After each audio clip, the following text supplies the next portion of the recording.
We're inside a military helicopter travelling across Greenland with the Danish Armed Forces. We've been given rare access to their operations in this vast Arctic landscape, crucial for NATO security and coveted by the Trump administration.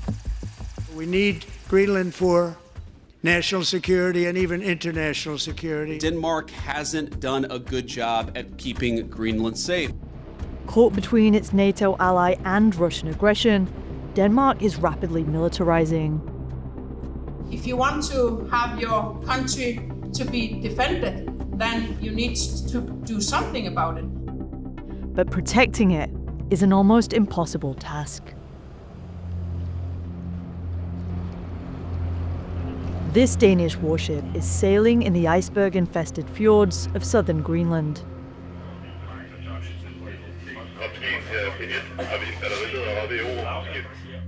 The bitterly cold waters surrounding the island are crucial in protecting NATO territory. That's because Greenland is positioned next to a pinch point, protecting the North Atlantic from Russian warships and submarines. These waterways are increasingly important for NATO as Russia expands its military operations in the Arctic. To try and prepare for any escalation, this crew is practicing how to land on a suspicious vessel. A Special Forces team flanks the ship. They're joined by a second group in helicopters who storm the frigate with dogs and search for the enemy. This is Denmark's largest ever military exercise on Greenland. It is my task to protect the northern part of the kingdom, to protect Greenland and the Faroe Island. And that is what we're doing up here. And it is to show our allies and also Russia that we are able and capable of protecting the kingdom. We have to train in order to have a credible deterrence. And that is what we are doing right now. It is to train the deterrence part of protecting Greenland.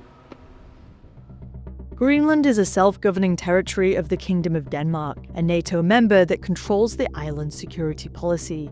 Its position as a natural barrier between Russia and North America also makes it vital for the US, which has one active base on the island, used as part of an early warning system for ballistic missiles.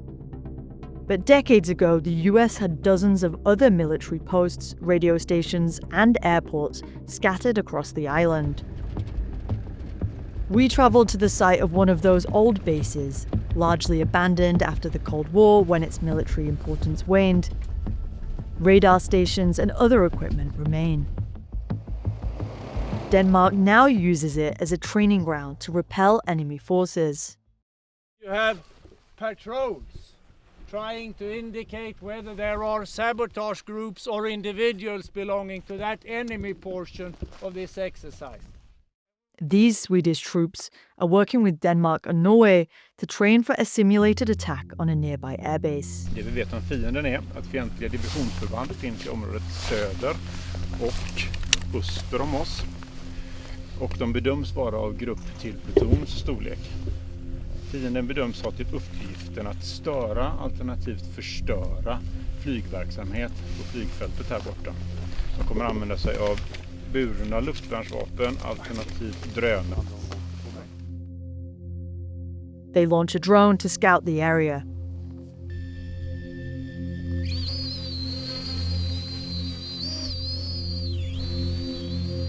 This is the normal camera to see the heat. The vast landscape leaves nowhere for either side to hide. Where there's no vegetation, it's going to be really hard for you to make movement, especially with a drone following you. The open terrain means a land invasion of Greenland would be incredibly difficult. Instead, in a conflict, Danish officials say they'd expect attacks on its critical infrastructure. They're using former US barracks to train for that possibility. 5 guys heading west towards critical infrastructure.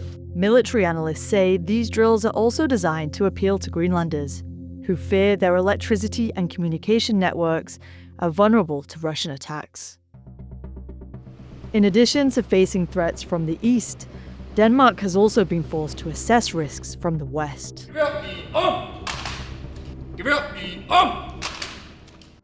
President Trump has not ruled out the use of military force to achieve his goal of taking over Greenland. Do you have a plan for that scenario? We have a plan for protecting Greenland. According to military analysts, if the US wanted to take over Greenland with force, it could. Instead, it's pushing Denmark to spend more on defense. So far, it's working. This year, Denmark launched a defense package worth $1.9 billion.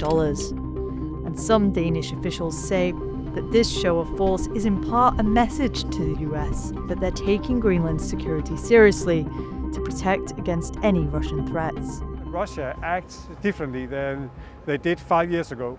And also the way that they conduct war in Ukraine, and we simply have to be ready for that in the future. To understand more about how Denmark plans to protect its vulnerable eastern flank, we joined the Danish military on a trip there. We traveled in a Hercules aircraft across the Arctic wilderness. This is one of the most remote military bases in the world, and is critical to support teams surveilling suspicious activity in the east. One of their only options to traverse hundreds of miles of terrain is to use dog sled teams. They are watching the area to see if anything has changed, just to be aware of how it looks. Vulnerable communications, little to no infrastructure, as well as extreme distances between settlements, makes the region incredibly challenging to monitor. In any future war in the Arctic, this would be a key hub for NATO to refuel its warplanes and resupply its troops.